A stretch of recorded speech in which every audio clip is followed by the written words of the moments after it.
Unacademy. Let's crack it. The core principle to follow. मेरा personally मानना है कि इस एग्ज़ाम को क्लियर करने के लिए सिर्फ दो ही चीज़ें जाननी ज़रूरी हैं। एक तो है कि अपने खुद के बारे में, और दूसरा है इस एग्ज़ाम के बारे में। Technically it sounds very simple और आप भी सोचेंगे what is this lesson this that she is giving, but trust me, I think बहुत इंपॉर्टेंट है। How I will tell you. Let's start with exam, क्योंकि एग्ज़ाम देना है, इसी को पास करना है, राइट? तो एग्ज़ाम में क्या जानना ज़रूरी है? सिलेबस। एंड व्हेन आई से सिलेबस, उसमें देखो सिलेबस तो यूपीएससी दे रखा है और काफ़ी सारी कोचिंग और ये जो फ्री वेबसाइट्स हैं उन्होंने उसको ऑलरेडी डिवाइड कर दिया है कि we have history, geography in paper one, social issues in paper one, and so forth कि जीएस2 में पॉलिटी वगैरह। पर व्हेन आई से सिलेबस को जानना है, तो उसको वैसे नहीं जानना, ये तो दे ही रखा है, इसको जान के और क्या करेंगे? सिलेबस को एक तो जानना है कि अपने इंटरेस्ट के हिसाब से और अपनी स्ट्रेंथ और वीकनेसेस के हिसाब से। Why I am saying that is because एक बार आप सिलेबस को उन हाउस में डिवाइड कर लेंगे कि लेट्स से बिकॉज मैं लॉ से आती हूँ तो मेरे लिए पॉलिटी बहुत इंटरेस्टिंग था और हिस्ट्री बहुत बोरिंग था, तो क्या पता आपके लिए ऐसा कुछ हो कि कोई सब्जेक्ट ज़्यादा इंटरेस्टिंग हो, कोई ज़्यादा बोरिंग हो। ऐसे ऐसी कोई सब्जेक्ट जैसे मेरे लिए पॉलिटी था, वो मेरे लिए स्ट्रेंथ था, and again history was my weakness, I could not do it very well. So ऐसे ही आपका एनालिसिस होगा। ये जब आप स्टार्टिंग में कर लेंगे ऑन द बेस लेवल, तो आप उसको यूटिलाइज कर सकते हैं अपना शेड्यूल बनाने के लिए। बिकॉज अक्सर क्या होता है, हम स्टार्ट तो एकदम जोश के साथ करते हैं, पूरा मोटिवेशन हाई है, मोमेंटम चल रहा है, बिकॉज हमने स्टार्ट करने में सब कुछ है, एंड स्लोली मोमेंटम फेल होता जाता है। या तो कोई सब्जेक्ट बोरिंग आ जाता है तो पढ़ने का मन नहीं करता, या नहीं हो रहा, लोगों की बातें सुनी, कुछ भी एनीथिंग कैन कम ओवर, तो वो मोमेंटम ब्रेक हो जाता है। तो इसलिए जनरली स्ट्रैटेजी होती है, you start with interesting, move to a bit boring and strength one, then move to again interesting even if it's weakness or your strength, and then move to the boring weakness one.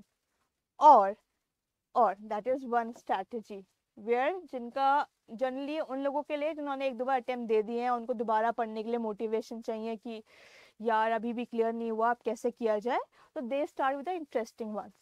जो first time दे रहे हैं, जो अभी से start कर रहे हैं, मेरा सजेशन है, क्योंकि अभी अंदर से मोटिवेशन हाई है, ठीक है, तो पढ़ने का आपको खुद फोर्स करके पढ़ लोगे एटलीस्ट स्टार्टिंग का एक महीना, तो you reverse it down, you start with the subject which is boring और इज योर वीकनेस। जैसे मैंने स्टार्ट किया था हिस्ट्री से, वो तो दोनों ही चीज़ें थी मेरे लिए। तो आप again figure out, start with that subject जब मोमेंटम हाई है, मोटिवेशन हाई है।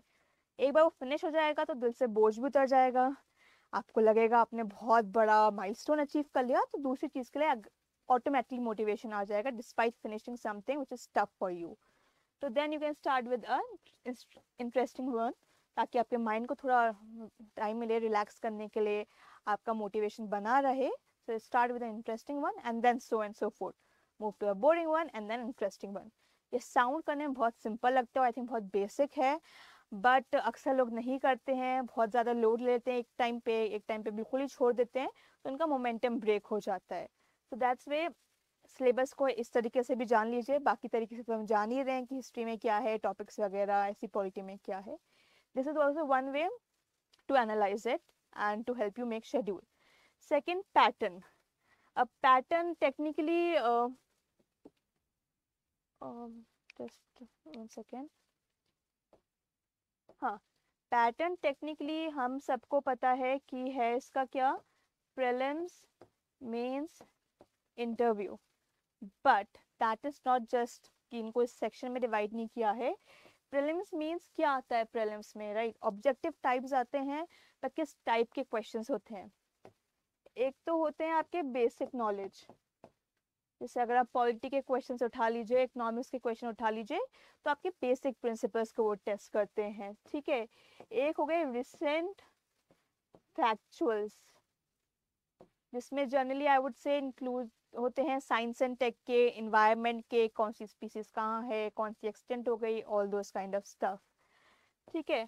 बाकी होते हैं लॉजिकल बेस्ड, जो आपने क्योंकि इन दो की तैयारी की होती है, आप इसको आराम से क्रैक कर लेते हैं, ठीक है। So that is how. So prelims perspective से अगर कोई सब्जेक्ट पढ़ा जा रहा है तो आपको उसके बेसिक्स बहुत क्लियर होने चाहिए, उसमें अगर कोई रिसेंट डेवलपमेंट हुई है वो बहुत क्लियर होनी चाहिए, प्लस आपको क्या कहते हैं जो लॉजिकल बेस्ड है वो आप बाकी सबसे फिनिश कर सकते हैं। ठीक है, तो एक तो ये हो गया पैटर्न। अब मेंस में हमें क्या चाहिए, मेंस के क्वेश्चंस रिक्वायर डीपर एनालिसिस। सिर्फ बेसिक जान के फ़ायदा नहीं होगा, उसमें आपको उसके थोड़ा और अंदर जानना पड़ेगा, आपको जानना पड़ेगा उसके प्रोस क्या है, कॉन्स क्या है, और कितने डायमेंशंस में वो टॉपिक सोचा जा सकता है, कोई अगर कमेटी रिपोर्ट्स हैं तो उनमें क्या एनालिसिस है। सिर्फ ये नहीं जानना है कि let's say Malimath committee criminal law reforms की है, अगर मेंस में आंसर लिखना है तो उसमें भी क्या था, क्यों बनी थी, कैसे बनी थी, थोड़ा डीप में जाना है। तो means require that kind of deeper analysis plus dimensional perspective plus innovation। ये इनोवेशन आई थिंक बहुत बार सुना है और आज तक समझ नहीं आया कि क्या है ये इनोवेशन, क्या लिखना है। तो मुझे भी नहीं आया था, मुझे बहुत डिफिकल्ट हुआ था स्कोर करना इसलिए। So I break this innovation in answer writing into I would से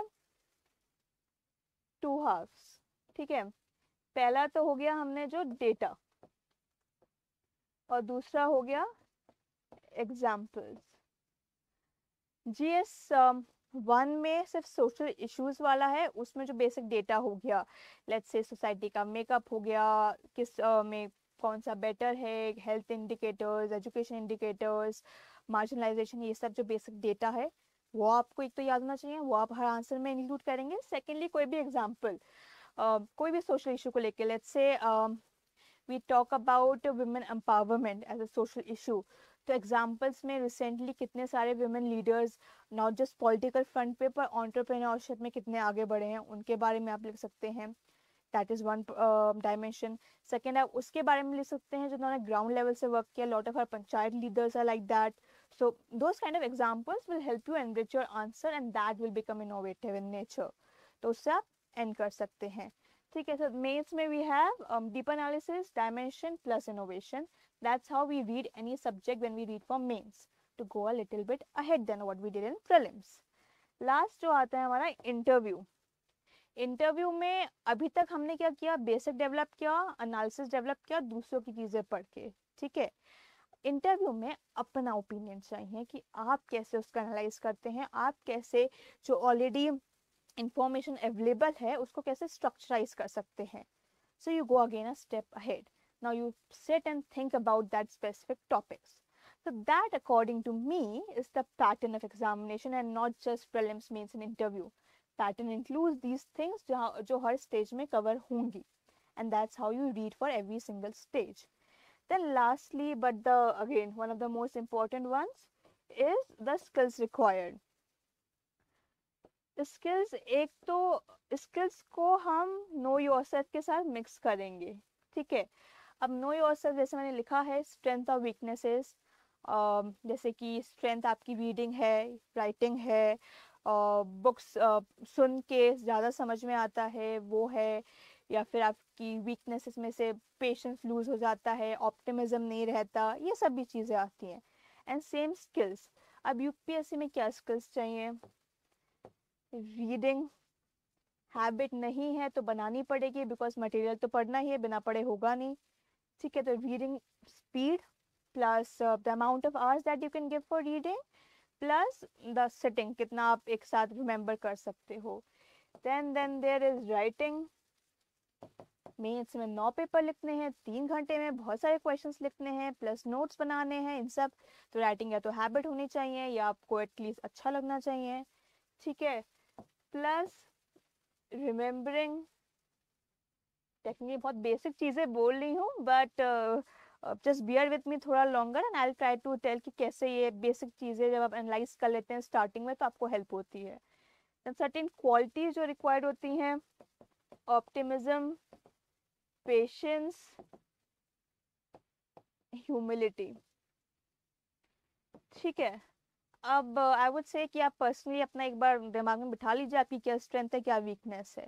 ठीक है, अब I give you an example कैसे I use my knowledge of myself plus the skills जो रिक्वायर्ड हैं to frame my entire strategy. तो मेरी strength है रीडिंग, ऐसा आपने पढ़ा ही है कि मेरी हॉबी है reading books, I can read for long hours. But मेरी बहुत बड़ी वीकनेस है राइटिंग। मैं नोट्स बना नहीं सकती और राइटिंग में आई लूज माई माइंड, मेरा फोकस नहीं होता इतना राइटिंग के टाइम पे, तो मेरे लिए वो हेल्पफुल नहीं था। पर लिखना भी ज़रूरी है, उसको कैसे कंपेंसेट करें। सो मैं नोट्स नहीं बनाती थी बिकॉज वो मेरी स्ट्रेंथ नहीं है। बट मैं उस सेम टॉपिक को, अगर हम राइटिंग के साथ उसको नॉर्मली 2 बार पढ़ते हैं कि आपने एक बार पढ़ा आपने लिख लिया, that's how you cover the entire topic, कि मैं राइटिंग नहीं करती थी तो I would do that topic 4 times to compensate for my weakness and use my strength which is reading. ठीक है, ऐसे ही इसमें बात करें ऑप्टिमिज्म, जो तो बहुत ही ज़्यादा ज़रूरी है। इतना लंबा प्रिपरेशन है, एग्ज़ाम स्टेजेस में है, फेलियर्स के चांसेस बहुत ज़्यादा हैं, तो ऑप्टिमिज्म की एक ज़रूरत है। वो या तो सेल्फ से ले आइए, बुक्स से ले आइए, या फैमिली एंड फ्रेंड्स से ले आइए। ठीक है, तो उसके accordingly you have to work. अगर आप किस स्टेज पे लूज करते हैं तो you should have that support base जो आपको गाइड कर पाए। ह्यूमिलिटी, पेशेंस और optimism I feel is side by side, जो आपको रखना ज़रूरी है। ह्यूमिलिटी अक्सर हम भूल जाते हैं, और ये वो लोग भूल जाते हैं जिनका कोई सब्जेक्ट जो जीएस पेपर्स में कवर होता है वो कहीं ना कहीं उनके या तो बैकग्राउंड से रिलेटेड है या उनके ऑप्शनल से। जैसे मेरा था, लॉ ऑप्शनल है, बैकग्राउंड है, तो पॉलिटी में अक्सर थोड़ा ओवर कॉन्फिडेंस आ जाता था कि ये तो हो जाएगा यार, ये तो बेसिक ही पढ़ा है, हमने तो बहुत डीप में पढ़ा है, we know so much about it. और वहाँ होती थी गड़बड़। प्रीलिम्स में भी कई बार क्वेश्चंस इजी वाले में भी कंफ्यूज हो जाते थे, और मेंस में भी कभी ऐसे लॉयर आंसर लिख दिया प्रीलिम्स कहते हैं GS2 में, या कभी उतना क्वालिटी नहीं, बहुत जनरल आंसर लिख दिया। तो इसलिए वो ओवर कॉन्फिडेंस बहुत ज़्यादा कई बार डिफिकल्ट हो जाता है उससे उभर पाना। तो मेरी स्ट्रैटेजी होती थी कि मतलब इसमें सबसे ज़्यादा मैं डिफ़िकल्ट टेस्ट करती थी। बस पॉलिटी के बेसिक टेस्ट में अगर मार्क्स अच्छे आ गए तो और हम आसमान में घूमने लगेंगे, हमें नहीं घूमना है आसमान में, ज़मीन पे पैर होने चाहिए, राइट। तो डिफ़िकल्ट लेवल के टेस्ट उठाइए आप उस पर जिसमें कहीं पे ओवर कॉन्फिडेंस आता है, ताकि कॉन्फिडेंस रहे पर वो ओवर कॉन्फिडेंस में ना हो। पर ये यूपीएससी एग्ज़ाम आपको कहीं ना कहीं किसी स्टेज पे ह्यूमिलिटी सिखा देगा। तो अगर स्टार्टिंग से थोड़ा डेवलप कर लेंगे तो एकदम से झटका नहीं लगेगा आप पे कॉन्फिडेंस को या ईगो को व्हाटसोएवर। ठीक है, सो ये है कोर प्रिंसिपल। अपने बारे में जानिए, एग्जाम के बारे में जानिए, दोनों को मिलाइए and then prepare your strategy, and you will be able to prepare a good strategy. Follow भी कर पाओगे और उसका आपको रिजल्ट भी दिखेगा।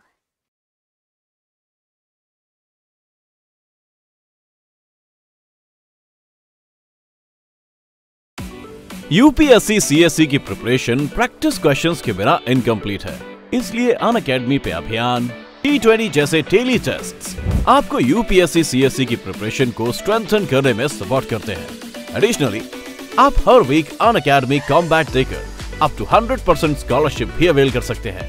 टेस्ट स्टार्ट करने के लिए अपने होम पेज पर स्क्रॉल करें और ट्राई अ मॉक टेस्ट पर क्लिक करें। अभियान टेस्ट को सेलेक्ट करें, टेस्ट पे टैप करें और स्टार्ट टेस्ट से स्टार्ट करें। सो करिए आज ही शुरुआत इंडिया के अनअकैडमी फ्री टेस्ट सीरीज के साथ। Let's crack it.